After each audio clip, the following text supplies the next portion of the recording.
तो नमस्कार आप सभी का आपके अपने YouTube channel KR exam warrior में आप सभी का स्वागत और अभिनंदन। साथियों देखिए, जैसे ही पटवार भर्ती का रिजल्ट आया है उसके बाद में चतुर्थ श्रेणी के विद्यार्थियों के मन में बहुत बड़ी टेंशन उत्पन्न हो गई है और उत्पन्न होना लाजमी है, क्योंकि विद्यार्थी बेचारे करें तो क्या करें। पहले वही कोचिंग संस्थान जो चतुर्थ श्रेणी की कट ऑफ 76-75 बता रहे थे, वो अब धीरे धीरे 85+ जाने शुरू हो गए हैं। यानी मैं उन कोचिंग संस्थानों को बस यही कहना चाहता हूँ कि आप 1.5 साल क्यों चल रहे हैं, आपको कुछ पता नहीं है, आपका सिर्फ एक ही उद्देश्य है विद्यार्थियों को बेवकूफ़ बनाकर अपना कोर्स बेचना। तो विद्यार्थियों के साथ इस तरीके से आप नाइंसाफ़ी ना करें। तो अपन इस वीडियो में 2-3 मुद्दों पे बात करेंगे। देखिए, पटवार रिजल्ट के बाद डर का माहौल है विद्यार्थियों में, क्या कट ऑफ हाई रह सकती है, इन सब को लेकर अपन इस वीडियो में बात करेंगे, तो आप अंत तक जरूर बने रहिएगा। तो साथियों देखिए, पटवार का रिजल्ट आया और उस रिजल्ट की अपन बात करें, 300 नंबर का पेपर था, उसमें से कट ऑफ 2 गुणा की 249 गई है जनरल की। तो समझ लीजिए कि 260 जाने की संभावना रहेगी। अधिनेश बोर्ड की ज़्यादा नहीं बढ़ती है, जनरल की 5-7 नंबर बढ़ती है, 255 नंबर जरूर जाएगी। इस हिसाब से देखें तो कट ऑफ बहुत ज़्यादा है, क्योंकि पोस्टों की संख्या भी देखें तो 3700 पोस्टें थी, लेकिन कट ऑफ ज़्यादा जाना के इसमें 1-2 रीज़न है। देखिए, पहला रीज़न तो यह है कि इसमें पटवार की तैयारी करने वाले विद्यार्थी बहुत लंबे समय से तैयारी कर रहे हैं, 1-2 साल से तैयारी कर रहे हैं, पहली बात। दूसरी बात क्या थी, अधिनेश बोर्ड के द्वारा सबसे ईजी पेपर अपन देखें इस साल का, तो सबसे ईजी पेपर पटवार और ग्राम सेवक दोनों का बहुत ईजी पेपर दिया गया। जो सामान्य तैयारी कर रहा था विद्यार्थी, उनके 115+ क्वेश्चन सही हो रहे थे, तो 223 नंबर तो वो भी ला रहा था आराम से। तो इस हिसाब से कट ऑफ ज़्यादा जाना लाजमी था, क्योंकि जिस तरीके से पटवार में अपन बात करें, मैथ्स आनी थी वो भी बहुत सरल आई, रीजनिंग बहुत सरल थी, कंप्यूटर सरल थी, करंट भी सरल थी। यानी इतनी यूँ कहें कि ज़्यादा इसमें टफ कुछ था ही नहीं। दूसरी बात, इसमें 1-5-7 जो क्वेश्चन इन्होंने डिलीट किए उसका भी प्रभाव पड़ा और इसी वजह से थोड़ी बहुत कट ऑफ ज़्यादा गई। बाकी देखिए, पिछली भर्ती में 225 के आसपास कट ऑफ थी, तो इस बार संभावना थी कि 240 के पास कट ऑफ रह सकती है, लेकिन थोड़ी बहुत ज़्यादा गई है और इतनी जाना लाजमी था कि जब पेपर इजी होता है तो बहुत सारे विद्यार्थी औसत अंक से ज़्यादा अंक लाते हैं और इसी वजह से कट ऑफ ज़्यादा गई है। अब इस कट ऑफ के बाद विद्यार्थियों के मन में यह है कि चतुर्थ श्रेणी की कट ऑफ ज़्यादा ना चली जाए। देखिए, चतुर्थ श्रेणी की कट ऑफ का पेपर का अपने विश्लेषण करें, पहली बात तो पेपर जो चतुर्थ श्रेणी का पेपर था उसमें मैथ और अंग्रेजी बहुत टफ थी।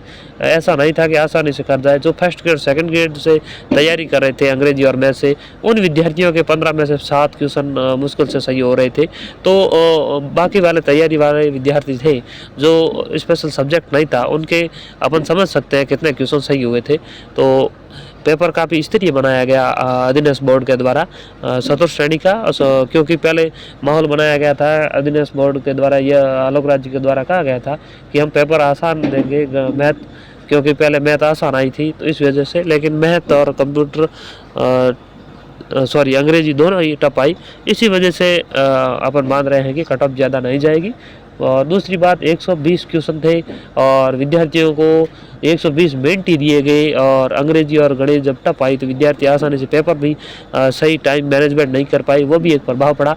और चाहे आप कितनी भी बात कर लो, कुछ भी करो, लेकिन मेरा मानना यह है कि जनरल की कट ऑफ जो है 80 लास्ट है। अगर हाई कट ऑफ जाती है तो इससे ऊपर जनरल की कट ऑफ नहीं जाएगी। आप निश्चिंत रहिए, आप बेफिक्र होकर पढ़ाई कीजिए, इससे ऊपर कट ऑफ जाने की कोई संभावना नहीं है।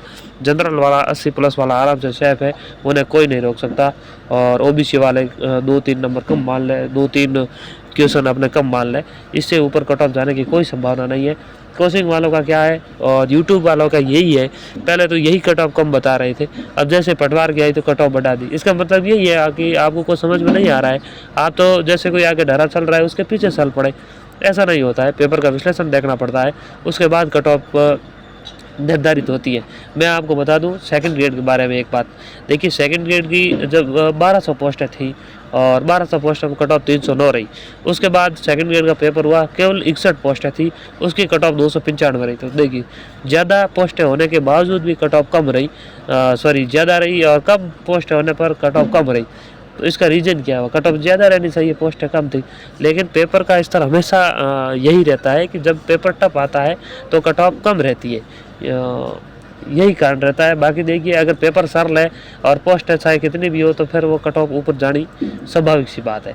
लेकिन इसमें अपन देखेंगे 53,000 पोस्ट है, पेपर भी काफ़ी अच्छा था। ऐसा कोई विद्यार्थी नहीं है अपन कहें कि जो या फिर ज़्यादा से ज़्यादा 90+ मैं आपको बता दूं 1000, 2000, 3000 से ज़्यादा विद्यार्थी नहीं होंगे। बाकी औसत विद्यार्थी सभी 70 और 80 के मध्य है।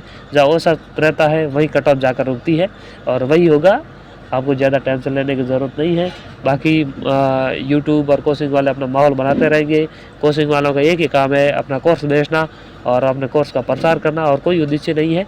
इन्हें पता ही नहीं है, मैंने 1-2 वीडियो देखे हैं, बड़े कोचिंग संस्थान हैं और उन्हें पता ही नहीं पेपर कितने नंबरों को हुआ, क्वेश्चन कितने आए। तो ये मान रहे हैं कि 150 क्वेश्चन आए थे, 200 नंबर का पेपर है, 1.66 माइनस 1.66 का 1% था। उन्हें पता ही नहीं कितनी कट ऑफ रहने वाली। जनरल ओबीसी के बराबर बता रहे हैं। यानी बस कुछ भी ऐसे यूं ही चल पड़े, देखा देखी अपना कोर्स का प्रसार करना है। उन्हें पता है अब आगे CET आ रही है वगैरह आ रही है, विद्यार्थी हो सकता है अन्य कोई तैयारी में लग जाए तो अपना कोर्स कौन खरीदेगा। तो यही बात है, अगर आपको पढ़ना है तो अच्छी किताबों से अध्ययन कीजिए। बाकी कोचिंग वालों में कुछ भी नहीं रखा है, सिर्फ और सिर्फ हवाबाजी करते हैं, यही बात है। और आपका रिजल्ट बहुत जल्द आएगा और यही अपेक्षा है कि 5-7 हज़ार पोस्टें बढ़ जाए, जिससे कि और भी विद्यार्थी को फ़ायदा हो। और आप भी कोशिश कीजिए, सभी अपने स्तर पर आवाज़ उठाइए, ट्विटर पर आवाज़ उठाइए और बेरोज़गार नेताओं पर दबाव बनाइए और सांसद विधायक पर भी दबाव बनाइए कि हमारी पोस्टें बढ़ाई जाए। तो कुछ ज़रूर फ़ायदा होगा अगर 5-7 हज़ार पोस्टें बढ़ती है तो भी।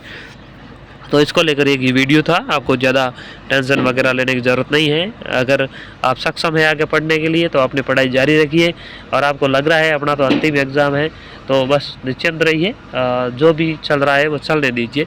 और आपका रिजल्ट आपको पता ही है जनवरी में आ जाएगा, तब अपने आप पता चल जाएगा। और इससे पहले पटवार की लगभग नियुक्ति हो जाएगी, नहीं तो फाइनल रिजल्ट ज़रूर आ जाएगा, क्योंकि 15 दिसंबर तक ही उनको डेट दी है, डॉक्यूमेंट वेरिफिकेशन का हो जाएगा। और तब तक लगभग ग्राम सेवक, कांस्टेबल सब का रिजल्ट फाइनल आ जाएगा। तो वही विद्यार्थी डॉक्यूमेंट वेरिफिकेशन के लिए भी नहीं जाएंगे। एक बार मान लो कि कट ऑफ अगर 80 क्वेश्चन वाले का पर रुकती है तो 2 गुना की, तो जब फाइनल आपकी डॉक्यूमेंट वेरिफिकेशन के बाद रिजल्ट आएगा तो उसकी कट ऑफ कम आएगी, क्योंकि 5-7 हज़ार या 10 हज़ार विद्यार्थी ऐसे होंगे वो डॉक्यूमेंट वेरिफिकेशन के लिए नहीं जाएंगे। तो इसका भी आपको ज़रूर फ़ायदा मिलेगा। तो धन्यवाद साथियों, मिलेंगे अगले वीडियो में, तब तक के लिए धन्यवाद। बाकी थोड़ा बहुत अंत में मैं यही कह दूँगा आपको कि देखिए ज़्यादा इधर उधर भटकने की ज़रूरत नहीं है, ज़्यादा वीडियो देखने की ज़रूरत नहीं है। आपने अपना पेपर दे दिया है, आपकी OMR फेल हो चुकी है, अब जो होना है वो अधीनस्थ बोर्ड को करना है। बस आपको अपने रिजल्ट का इंतजार करना है। अगर आप आगे तैयारी कर रहे हैं तो तैयारी करते रहिएगा। बाकी देखिए अभी आप देख लेना ग्राम सेवक का भी रिजल्ट आएगा, कट ऑफ उसकी भी ऊपर रहेगी। रहने की क्या कारण है?